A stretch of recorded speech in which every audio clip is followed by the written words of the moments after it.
자, 오늘 말씀은 호세아 14장 1절로 9절까지 말씀이에요. 함께 읽습니다. 이스라엘아, 내 하나님 여호와께로 돌아오라. 내가 불의함으로 말미암아 엎드러졌느니라. 너는 말씀을 가지고 여호와께로 돌아와서 아뢰기를, 모든 불의를 제거하시고 선한 말을 받으소서.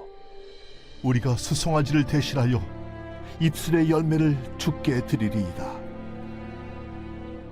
우리가 아수르의 구원을 의지하지 아니하며 말을 타지 아니하며 다시는 우리의 손으로 만든 것을 향하여 너희는 우리의 신이라 하지 아니하오리니, 이는 고아가 주로 말미암아 긍휼을 얻음이니이다 할지니라.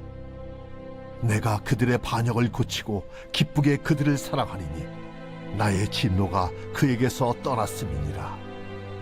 내가 이스라엘에게 이슬과 같으리니 그가 백합과 같이 피겠고 레바논 백향목 같이 뿌리가 바뀔 것이라. 그의 가지는 퍼지며 그의 아름다움은 감람나무와 같고 그의 향기는 레바논 백향목 같으리니 그 그늘 아래에 거주하는 자가 돌아올지라. 그들은 곡식같이 풍성할 것이며 포도나무같이 꽃이 필 것이며 그 향기는 레바논의 포도주같이 되리라. 에브라임의 말이 내가 다시 우상과 무슨 상관이 있으리요 할지라. 내가 그를 돌아보아 대답하기를, 나는 푸른 잣나무 같으니 내가 나로 말미암아 열매를 얻으리라 하리라. 누가 지혜가 있어 이런 일을 깨달으며 누가 총명이 있어 이런 일을 알겠느냐.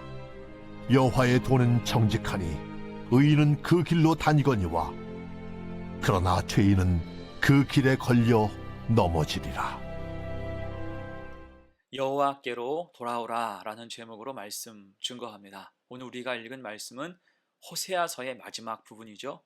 호세아서 전체의 주제와 핵심을 잘 말씀하고 있어요. 그것이 1절 처음입니다. 이스라엘아, 내 하나님 여호와께로 돌아오라.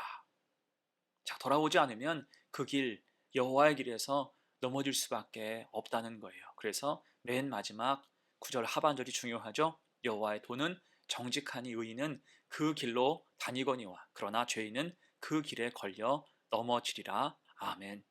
죄인이 지금 아무리 잘 나가고 떵떵거려도 결국 그것은 죄의 길, 여호와의 길 앞에서 넘어지게 된다는 것입니다.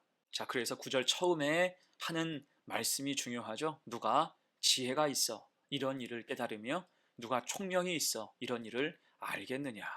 하나님 백성이라면 무엇이 참된 길인지 깨닫고 바로 알아야 한다는 것입니다. 우리도 그래요. 인생 가운데 무엇이 참된 길인가 깨달아 알 수 있어야 됩니다. 그래야 악한 길에서 벗어나고 넘어지지 않게 돼요. 그런 의미에서 오늘 본문이 주시는 교훈이 무엇일까? 두 가지로 생각해 봅니다. 첫 번째, 의지할 대상을 바로 알아야 됩니다. 지금껏 이스라엘은 세상을 의지했어요. 하나님이 부르시고 인도하시고 돌보셔서 여기까지 왔건만 그 나라와 백성은 자꾸 세상 악한 것들을 사모했죠. 그 결국이 1절입니다. 이스라엘아, 내 하나님 여호와께로 돌아오라. 내가 불의함으로 말미암아 엎드러 졌느니라. 불의함, 하나님 보시기에 죄가 가득했다는 거예요. 결국은 그 불의함으로 말미암아 심판에 직면하고 말았습니다. 여러분, 이때 필요한 게 무엇입니까? 신앙의 결단이죠. 끊어야 할 때 끊을 수 있는 결기가 있어야 됩니다. 그래서 호세아서 전반을 통해 악한 행실과 헛된 신앙을 끊어야 함을 계속 강조해 왔습니다. 오늘 2절과 3절도 같은 의미의 선포지요. 너는 말씀을 가지고 여호와께로 돌아와서 아뢰기를, 모든 불의를 제거하시고 선한 말을 받으소서. 우리가 수송아지를 대신하여 입술의 열매를 주께 드리리다. 우리가 아수르의 구원을 의지하지 아니하며 말을 타지 아니하며 다시는 우리의 손으로 만든 것을 향하여 너희는 우리의 신이라 하지 아니하오리니 이는 고아가 주로 말미암아 긍휼을 얻음이니이다 할지니라. 아멘. 한마디로 말씀 앞에서 여호와께 돌아오라. 하나님을 의지하라는 것입니다. 말씀에 대입하라는 거예요. 그래서 말씀에 비추어 불의와 죄, 헛된 신앙을 제거하라는 것입니다. 하지만 지금껏 말씀이 있어도 제때 대입하지 않았으므로 자꾸 불신앙만 가득해졌던 거예요. 자, 그 대표적인 모습이 형식적인 신앙이었죠. 이를테면 그들은 하나님을 예배할 때 그냥 형식적으로 생각 없이 수송아지를 드렸습니다. 진실한 예배는 이미 상실했고 그저 수송아지를 드리는 의식만 남아 있었던 거예요. 신실함과 진실함이 모두 빠져 있었습니다. 이것을 기만이라고 하죠. 하나님 기만하는 거예요. 그러니 하나님이 과연 복을 주시겠습니까? 그래서 호세아가 강조하는 거예요. 다시 2절을 읽습니다. 너는 말씀을 가지고 여호와께로 돌아와서 아뢰기를 모든 불의를 제거하시고 선한 바를 받으소서. 우리가 수송아지를 대신하여 입술의 열매를 주께 드리리이다. 아멘. 하나님을 향한 기만과 불의를 제거하고 입술의 열매 곧 온전함으로 하나님을 예배하라 강조하는 거예요. 하나님이 원하시는 것은 수송아지로 포장된 재물이 아니라 진심을 담은 입술의 열매 곧 진심으로 하나님을 찬양하고 예배하라는 것입니다. 의지할 대상은 세상이나 우상, 재물, 외세가 아니라 오직 하나님이시라는 거예요. 여러분 시편 69편 30절 31절은 이렇게 말씀합니다. 내가 노래로 하나님의 이름을 찬송하며 감사함으로 하나님을 위대하시다 하리니 이것이 소 곧 뿔과 굽이 있는 황소를 드림보다 여호와를 더욱 기쁘시게 함이 될 것이라. 아멘. 황소를 드림보다 하나님의 이름을 온전히 찬송하고 감사하는 것, 그것이 하나님을 더 기쁘시게 할 수 있다는 것입니다. 자, 그럴 때 주시는 은혜가 4절이죠. 내가 그들의 반역을 고치고 기쁘게 그들을 사랑하리니 나의 진노가 그에게서 떠났음이니라. 아멘. 진심으로 예배할 때 그들의 반역을 고치신다 말씀하십니다. 그 마음과 불신앙과 죄를 고치신다. 그리고 기쁘게 그들을 사랑하신다 약속하고 계세요. 여러분 이것이 십자가의 부활과 능력임을 믿습니다. 로마서 6장 23절이죠. 죄의 삭은 사망이요 하나님의 은사는 그리스도 예수 우리 주 안에 있는 영생이니라. 아멘. 죄의 길로 갈 때 그 삭은 사망이지만 그 길을 떠나서 오직 십자가의 주님을 의지할 때 이제는 사망이 아니라 생명과 영생을 주신다는 것입니다. 여러분 그래서 무엇이 우리가 가야 될 참된 길일까요? 오직 예수 그리스도의 길밖에는 없습니다.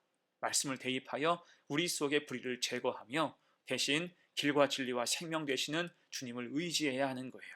그럴 때 우리의 반역을 다 고치시고 생명의 길로 인도하신 은혜가 임하게 되는 것입니다. 그렇게 우리가 의지할 대상을 바로 알고 악한 것은 철저히 끊어내며 주님과 늘 동행하는 복된 성도가 되시기를 간절히 축원합니다. 아멘. 두 번째예요. 본문의 교훈 두 번째, 하나님의 사랑을 바로 알아야 됩니다.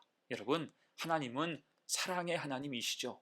요한일서 4장 9절 말씀입니다. 하나님의 사랑이 우리에게 이렇게 나타난 바 되었으니 하나님이 자기의 독생자를 세상에 보내심은 그로 말미암아 우리를 살리려 하심이라. 아멘.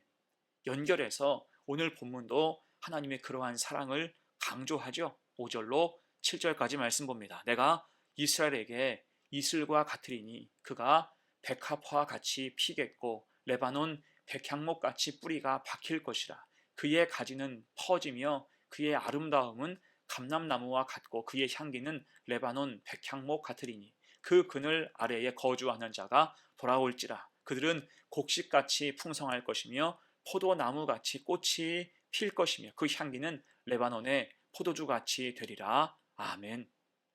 곧 하나님은 회개하고 돌아오면 그 백성이 겸비함으로 돌아올 때 은혜로 채우신다라고 말씀하시는 거예요. 특히 이 말씀에서 핵심은 이슬과 그늘이라는 말에 있죠. 여러분, 이슬의 기능이 무엇입니까? 이슬은 소리 없이 내려서 초목에 생명을 줍니다. 이를 통해 초목은 무성해지는 거예요.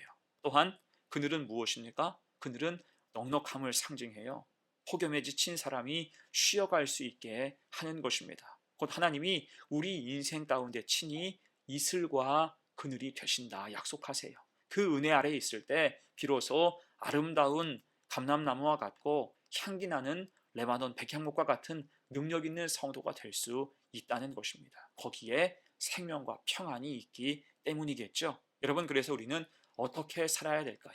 9절 말씀을 같이 읽습니다. 누가 지혜가 있어 이런 일을 깨달으며 누가 총명이 있어 이런 일을 알겠느냐. 여호와의 도는 정직하니 의인은 그 길로 다니거니와 그러나 죄인은 그 길에 걸려 넘어지리라. 아멘. 세상에 취하지 말고 성도는 하나님께 늘 속해야 한다는 것입니다. 또한 하나님의 사랑을 알고 하나님 말씀에 반응하며 하나님이 공급하시는 것들을 우리 삶에 채우며 살아갈 수 있어야 돼요. 그럴 때 시편 121편 5절은 말씀합니다. 여호와는 너를 지키시는 이시라.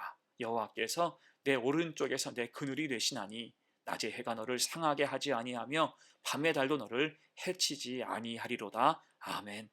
곧 하나님의 것으로 우리는 든든히 세워지고 결코 넘어지지 않게 된다는 것입니다. 그렇게 하나님 사랑을 확신하며 그 사랑 안에서 굳건한 믿음 가지고 사는 복된 성도가 되시기를 간절히 축원합니다. 아멘. 이제 말씀을 마무리합니다. 자, 호세아서 전체의 결론은 하나님께 돌아오라, 하나님을 붙잡으라 라는 것입니다. 하나님이 방법이 되시고 하나님만이 정답 되신다는 거지요. 이를 교훈하면서 오늘 호세아는 두 가지를 강조했어요. 먼저는 내가 의지할 대상은 세상에 있는 게 아니라 오직 하나님밖에 없다는 것입니다. 우리가 수송아지를 대신하여 입술의 열매를 주께 드리리이다. 당연히 진실한 예배가 필요하죠. 진실한 예배가 방법이라는 것입니다. 또한 영원하신 하나님의 사랑을 기억해야 돼요. 우리 인생의 이슬과 그늘 되신 하나님, 그 공급이 풍성할 때 생명과 평안 은혜가 흘러 넘치는 것입니다. 그 사랑하심이 우리의 허다한 허물을 덮으실 수 있어요. 그 사랑 안에 성도는 마땅히 살아가야 한다는 거죠. 그렇게 하나님을 알고 하나님을 믿고 하나님을 의지하며 그 사랑 안에 거할 때 믿음의 길로만 나아가는 복된 성도들 다 되시기를 간절히 축원합니다. 아멘. 함께 기도합니다.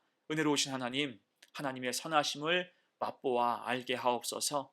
호세아서의 말씀을 통해서 그 백성을 향하신 사랑을 알게 되었사오니 그 사랑이 오늘도 우리와 함께 하심을 깨닫게 하옵소서. 세상이 아니라 하나님을 의지하게 하시고 하나님의 사랑 가운데 거하게 하셔서 우리의 예배가 진실하게 하시고 우리의 삶이 정결하게 하옵소서. 하나님께 복을 받기에 부족하지 않도록 우리의 영육을 온전하게 지키시옵소서. 감사드리며 예수님의 이름으로 기도하옵나이다. 아멘.